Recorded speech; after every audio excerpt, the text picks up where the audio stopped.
ជីសរីរាង្គប្រកួតជាមួយនឹងជីគីមីតើជំរឿសមួយណាដើម្បីអនាគតកសិកម្មបងប្អូនកសិករទាំងអស់គ្នាដីដែលមានសុខភាពល្អគឺជាគ្រឹះស្ថានដ៏រឹងមាំនៃកសិកម្មដើម្បីទទួលបានជោគជ័យក្នុងការដាំដុះការសម្រេចចិត្តជ្រើសរើសរវាងជីសរីរាង្គនិងជីគីមីមិនត្រឹមតែជាឥទ្ធិពលផ្ទាល់ទៅលើការលូតលាស់របស់ដំណាំនៅក្នុងពេលបច្ចុប្បន្នប៉ុណ្ណោះទេប៉ុន្តែវាក៏ជាកត្តាកំណត់លើកម្រិតជីជាតិដីនិងនិរន្តរភាពនៃចម្ការរបស់បងប្អូនទៅថ្ងៃអនាគតផងដែរយើងមកពិនិត្យមើលលក្ខណៈខុសគ្នារវាងជីទាំងពីរនេះជីសរីរាង្គផលិតពីធម្មជាតិពិតៗដូចជាជីកំប៉ុស្តឬជីលាមកសាំងវាបញ្ចេញជីវជាតិបន្តិចម្ដងជួយឲ្យដីធូររក្សាសំណើមបង្កើនមេរោគល្អៗនិងជួយឲ្យឫសដុះលូតលាស់បានវែងជ្រៅ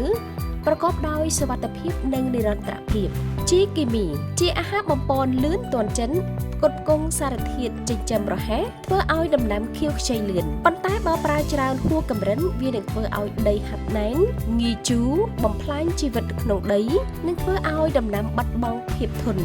ដើម្បីឲ្យការប្រើប្រាស់កាន់តែមានប្រសិទ្ធភាពអង្គការស្បៀងនិងកសិកម្មនៃសហប្រជាជាតិបានណែនាំថាយុទ្ធសាស្ត្រដ៏ល្អបំផុតគឺការគ្រប់គ្រងជីវជាតិដីបែបចម្រុះដោយយកជីសរីរាង្គធ្វើជាគ្រឹះដើម្បីរក្សារចនាសម្ព័ន្ធដីនិងប្រើប្រាស់ជីគីមីនៅក្នុងកម្រិតត្រឹមត្រូវមួយដើម្បីបំពេញបន្ថែមស្របគ្នានេះវិទ្យាស្ថានស្រាវជ្រាវនិងអភិវឌ្ឍកសិកម្មកម្ពុជាហៅកាត់ថាកាឌីក៏បានបង្ហាញថា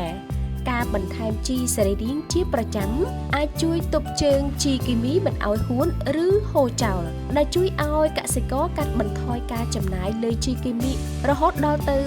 30% ប៉ុន្តែទទួលបានទិន្នផលខ្ពស់ជាងមុន